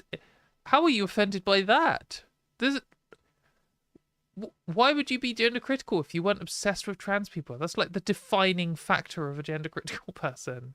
Like, what else even is there? Why would you have a ridiculous position like sex is binary and immutable if you weren't obsessed with trans people? No one's going to come to that position without first being obsessed with trans people. The activist has previously publicly accused Harry Potter author J.K. I'm glad that they clarified that J.K. Rowling was the Harry Potter author. Just shows the audience they're writing for. Being on a mission to erase trans people. Yep, true. Okay, very uncontroversial. Training at the time says she was appalled by the talk. The talk was applauded. Felt like the Met Police was discriminating by giving her a platform. Oh, here we go. Trans people shouldn't be given a platform because them existing at all and having opinions is discrimination against gender critical people. That was the argument here. That was the whole point in this thing. They want trans people to be silenced and removed from society. Of course, This is what makes them gender critical, and this is why describing them as like the the title is like complaining that gender critical views were described as twisted and warped, and here you are saying a trans person being allowed to talk on Trans Day of Visibility, an event which you didn't have to attend, is discrimination against you. And we're supposed to not come away thinking that your views are twisted and warped. My God. Just like clown world. If these people didn't have like infinite money and patriarchy and thousands of years worth of prejudice all on their side against us, they wouldn't last 5 minutes. She took notes of what disturbed her. She turned up specifically for this. I don't know that as a fact, but I would be shocked if that wasn't the case. DC Melanie. What a fucking loser, my goodness. But the Employment Tribunal has dismissed her claims, ruling that it was not discriminatory to host the event or invite the speaker. The tribunal said she should not have been surprised at what she heard, given how divisive gender issues are. Also, how it was a trans person talking about trans people and the people who hate us. 100 officers attended the event in person. Attendance was not compulsory. Exactly. She didn't have to go. She went in order to be offended on purpose. That was the whole point in this. Of course it was.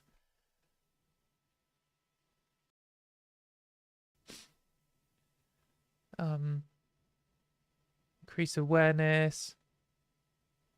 The tribunal heard there was a perceived absence of any reference to issues relevant to the trans community in the report that followed the review. Gender... What are you talking about? That's all gender critical is. If trans people stopped existing, which will never happen, then gender critical people would stop existing. They would just get a new group of people to hate instead. In a talk, Eva said, those who oppose or raise concerns about trans women's access, trans women spelt wrong, access to female sport and spaces are motivated by hate, with trans women being an easy target. True. What she said is true. Eva called for officers to challenge anti-trans language and said that there were no statistics to support a theory that trans women were sexual predators. Also true. Like, maybe the journalist here could have fact-checked this and been like, oh, this is what she claimed. And also, it just happens to be true. Yeah, I mean, Daily Mail's articles are always like this. They always, like, repeat the same thing over and over again. And I think it's because they expect you to give up reading at some point. And so they're just, like, they add in a little piece more information. I mean, it must be some kind of, like, way that they've decided to write to get you keeping... to keep you reading longer. If they say trans women are sexual predators, ask, why do you think that? Where are the stats? You'll quickly find there are no stats. Exactly, there aren't.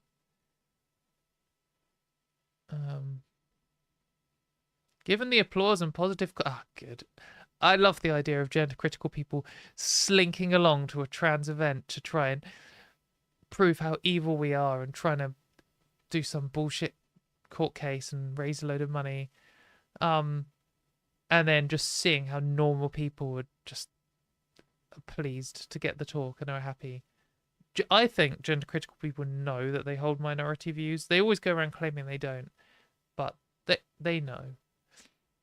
Stupid cultist. I was upset, however, my overwhelming feeling was of isolation and dread at the knowledge that it was down to me, a trainee detective on probation with no standing or support network, to do something about what had happened. Yeah, you're the only fucking loser there. You didn't have to attend. You don't have to do anything about this. It doesn't affect you at all. Literally nothing is at risk here for you in the slightest. Out of 54,000 people there, I felt no one else could speak to about it. Good.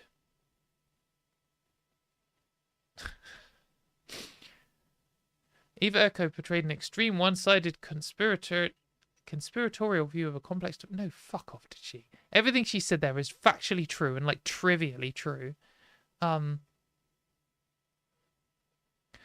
She demonized people with a protected characteristic of gender-critical beliefs without challenge, presenting them as twisted and hateful. Yes, that's just exactly what gender-critical people are. Like, that's not even controversial. Just because you manage to, like, stack the courts with conservatives to rule that gender-critical, like, transphobic people are allowed to be transphobic to their heart's content without any pushback doesn't mean that you're suddenly now not a hate group. Like, come on. Ridiculous. They've like everything gender critical is just constant appeals to authority. You see them doing it with the Supreme Court ruling. Like, okay, you've got the Supreme Court to rule against trans people's human rights, and now you're like shocked that trans people haven't rolled over and given up. Why would we ever? You can't authority your way out of us existing and wanting human rights. You can't authority your way into people not seeing you as hateful and twisted. And you can't authority your way into your kids liking you anymore or your spouse coming back. It's just not how the world works. Of course, they've got a gender critical network, a special branch of the police of people who hate trans people. Excellent. That's exactly what we needed in the police force. The police weren't hateful enough of trans people. We weren't discriminated against enough by the British police. That is excellent.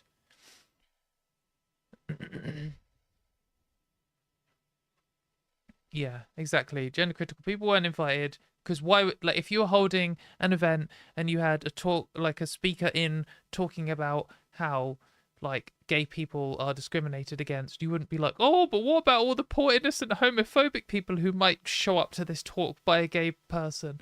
Like, what if they're offended by a gay person having human rights and expressing their opinions? Just fuck off. It's just so absolutely ridiculous. I'm glad she lost. Stupid person. I'm sure they'll appeal it. They'll probably raise hundreds of thousands of pounds, and if it gets to the Supreme Court, they will probably win. But for now, they've lost. And by the way, the reason I say that isn't because their position is good. It's just because obviously the Supreme Court is corrupt and garbage. But yeah, there's like, although the gender critical movement does have unlimited funds, they don't have unlimited manpower, and there's only so many court cases they will take on. A lot. I mean, these lawyers are absolutely raking it in. Some of these people must be so insanely rich from taking on all these bullshit gender critical cases. So they still get paid either way. Yeah. Anyway, we'll see. So let's do one more. Can't be bothered to do the rest. What do we want to do then, guys? Something depressing? That sounds fun.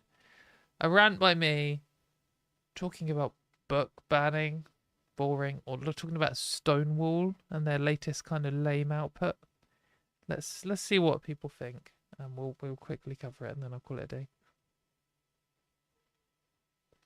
They tend to win due to technical mistakes in the way that these complaints are handled, not the actual thrust of their arguments. Yeah, I think that's the law in general. It tries not to comment on like moral positions and just does technical law stuff. And they obviously have some good lawyers, like in the sense that they are good at British law, not in that they're good people. And they obviously have a lot of money. Like, it's just true that if you have more money, you're more likely to win the court case. That's just how the world works. And they have so much more money than us. So, yeah, that they're always going to find some technicality.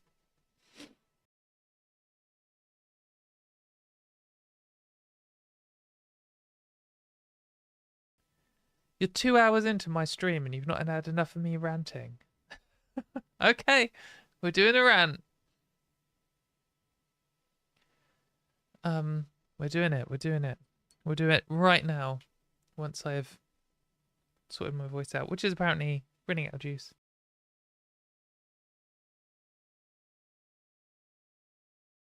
That's Stonewall, yeah, exactly.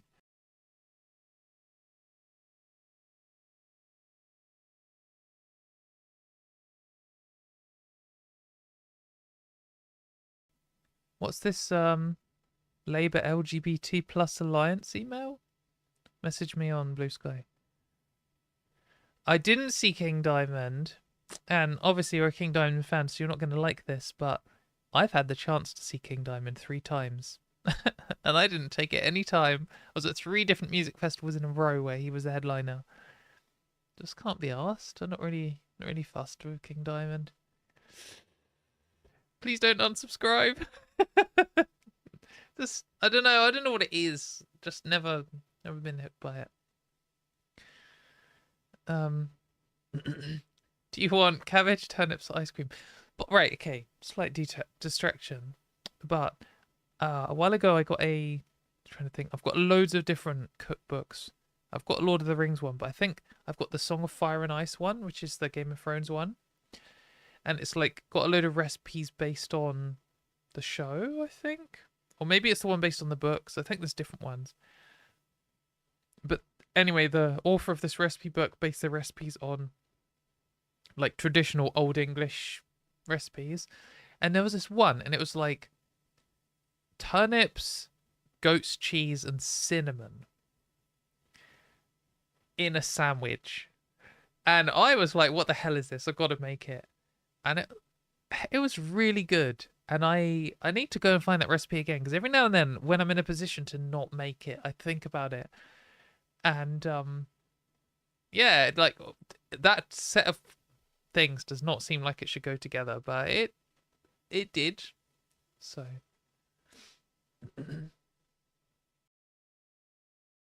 so maybe turnips are better than ice cream is what I'm saying. You can actually also make ice cream out of turnips, can't you? Anyway, let's stop talking about turnips and let's get on to the last thing that I want to talk about. Which is... So, this is... Sorry, we're doing one of those episodes where I just talk about me talking about something. Here is one of my tweets on Blue Sky. And this is a clip of someone's tweet also on Blue Sky. And I just want to say, before we get into this, as I've led with here, I'm not attacking this person. And actually, I fundamentally agree with what they've said. And I don't want you to go and like find this person. And this isn't a kind of like influencer, like, oh, I don't want you to go and attack Ben Shapiro or whatever. Like, not at all. I think that this is, I think is a trans person. I don't remember, who I think holds good positions and is doing their best. And I probably shouldn't really be... I'd rather not cover this at all, but I just thought it was such a good example of why I think that it's worth having a discussion about what words we use. So if this person watches it, I think that you're a good person and I'm not disagreeing with you. And I literally just... You're probably saying the words that everyone else is saying, and that's totally fine. And if you go and carry on saying those words, it's also fine, but I don't think they're the best ones. That's my position on this. So they said, and I think this is why I don't like the term gender affirming, which I've said before, but it's a good example of it. They said, sex at birth, in quotes, is not a useful marker for trans people on gender affirming hormones. Their bodies act in accordance with their lived genders. What I think they are trying to say here, I think is true. And I think this is in relation to the thing we talked about last week with the treating trans women as men when giving blood, which then means we can't give blood because all our levels in our blood are actually the same as cis women's ones. If we've been on hormones for a while. So the reason why I don't think this is super good is because this might make sense to you because you've encountered, like, if you're hit on this show or you do trans rights stuff in general, you know what gender affirming hormones means. When they say gender affirming, they mean trans healthcare, and you know what hormones are because, you know, trans women transition by taking like estrogen and progesterone and sometimes blockers and stuff. And when this person says their bodies act in accordance with their lived genders, what they mean is like trans women's bodies are like cis women's bodies. But I don't think it's going to read that way to someone who has no idea what's happening. I think, I mean, this is quite concise. What they're attempting to say here, they've written quite concisely. What I would say is something like, sex at birth is not a useful marker for trans people who have medically transitioned or who are on hormone replacement therapy. And to point out that, like, I think lots of people will read gender affirming hormones and think that they're somehow different to the hormones that cis people have in their bodies. Like, they're literally the same hormones. That's the whole point. That's the whole reason that transition works at all. That's why puberty works. It's the same mechanism. When human bodies are exposed to certain ratios of actually quite a lot of different hormones, then they move in a certain direction and sex characteristics change.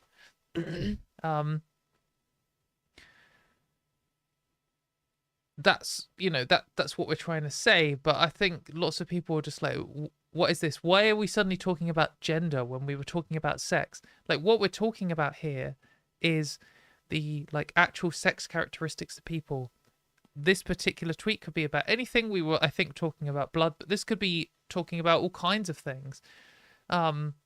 It's true that hormones change your body, change your sex characteristics, change what your sex is, the whole entity that is sex.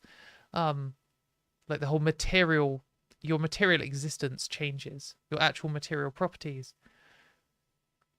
Why is that gender? And I'm not doing this in some kind of true trans bullshit way. Well, like, I'm transsexual, not transgender. Like, there's not from a political angle at all. I think that whole distinction is rubbish. If you're new here, I think true trans people are dickheads. I support non-binary people having healthcare, etc. Tedious that I feel like I have to say that, but you know. But I don't think this jump from sex to gender, especially when, if you like think about what is the number one thing that all the like liberals have been saying for the last 10 years in defense of trans, right? Sex and gender are different. Okay, maybe you've don't really know what's going on with trans people, but you're like, yeah, okay, I've heard the term sex and gender are different. All right.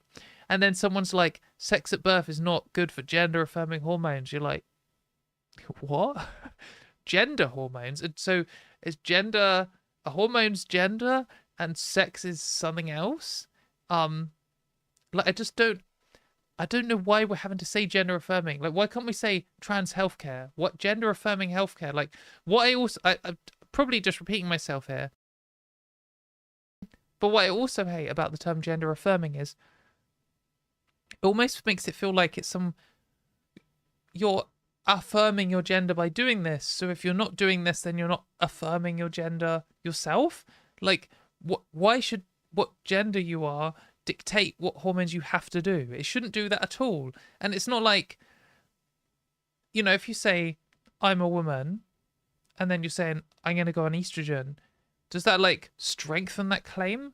Why is that the case? I just feel like, I know it's people trying to be progressive and trans rightsy and stuff, but I feel like it's taken literally. It's like the opposite of that.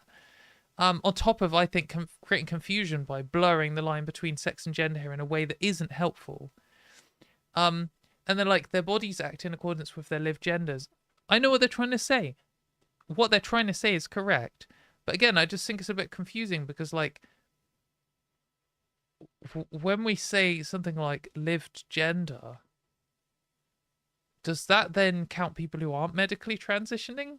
In which case, how their bodies don't change. That's like the point. If they choose not to medically transition or they're unable to medically transition, we can't just say, oh, well, they are like in the same position as trans people who are able to transition and do want to transition, because like they are either like a big deal here is that they want to transition and they can't, and it's causing them like actual pain, and that should be resolved, and that's actually something we need to talk about, and we can't just, you know, say that their body is actually fine and they're happy with it and it's just going to change anyway. Like, you need the healthcare. Healthcare is actually necessary for those people, and people who don't want to take it, like, they don't want to change their body. That's the whole point.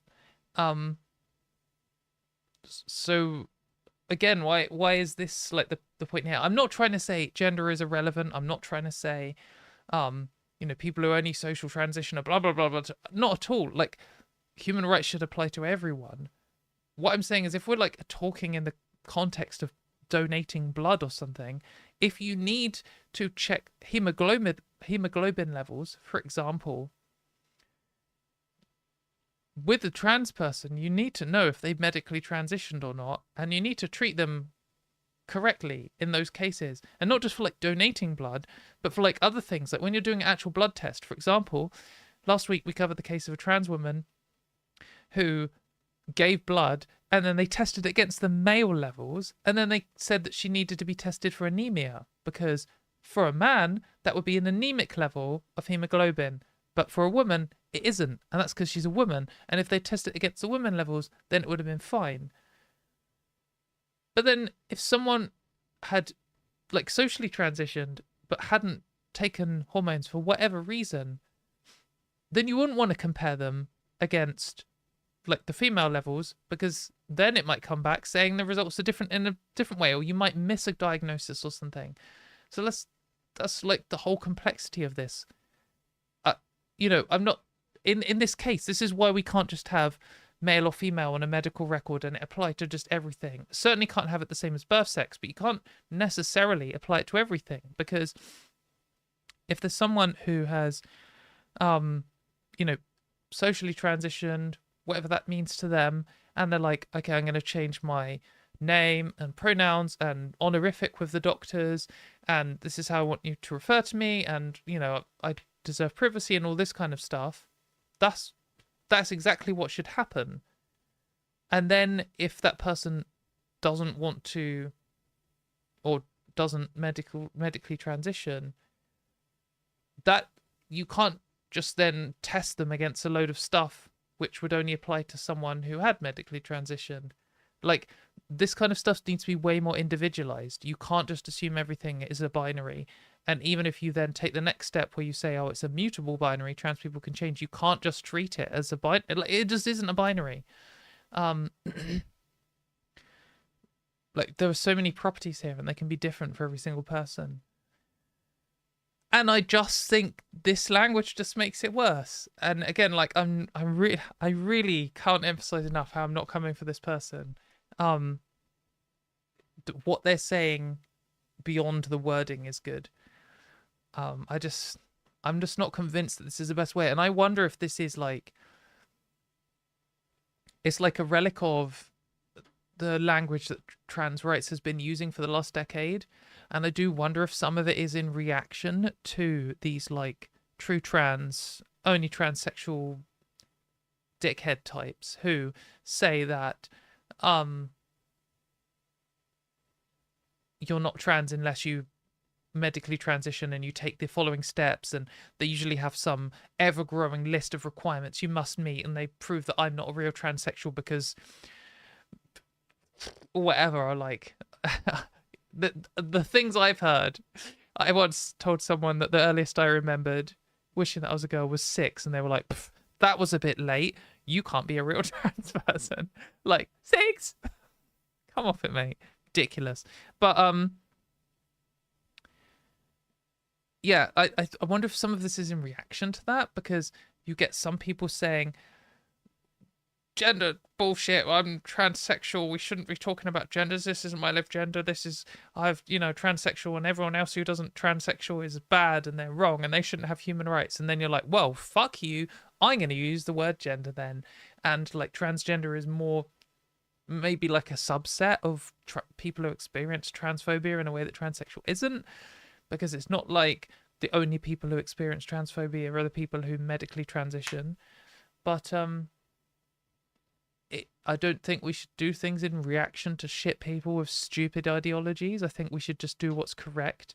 And if we start using nice sounding language, or we start using like confusing language in order to try and be, I don't want to complain about over-inclusivity, because that's just rubbish. What we don't ever want to do, especially in a medical setting, is include people who shouldn't be included, not because I don't think they're valuable or shouldn't be, given human rights or something, but because literally for their safety and health, you know, people need to be. If you have a certain body part, the doctor needs to check for that body part. They don't need to be checking for a different body part. Like, that's how medicine works. An example would be a trans man who potentially could be pregnant, and if they're just written down as male, then the doctors might not assume that, and they might give you some medicine which could potentially be bad for the fetus. And if they just wrote them down as female, then if they did a load of blood tests, all of the tests would come back bad. And maybe if they had anemia, they would... Or no, it'd be the other way around. But all the tests would come back and it'd be a load of false flag nonsense conditions and stuff. And it would mess up all of the stuff because they're also medically not just female. So the whole system has to be able to account for trans people and just literally be like, okay, this is a man. He is a man. He has male testosterone levels, which will affect things like blood and muscle strength and a whole host of other things. He also maybe still has a uterus, and maybe that comes with the following things. And now we need to consider the fact that the person doesn't fit into these only two boxes. We need to actually have some bits of everything. But I just don't think including the word gender here is making it easier. I don't know, I'll be interested to hear what you think, because I don't think this is... I'm wary of creating pointless discourse in the trans community. We love a bit of pointless discourse in the trans community, and the last thing we need to be doing is fighting each other, and that's what I really want to emphasize, that I'm not coming for this person. I don't even... If they watch this and they're like, you know what, Katie's wrong, I'm going to carry on using these words. Okay. I think they're fighting for the right thing, and I don't think we should be fighting each other. But I do think it's worth discussing strategies of how to communicate our positions to cis people. I personally don't think this one is the best one. I think what I'm suggesting is slightly better, and I think you, the viewer, should go away and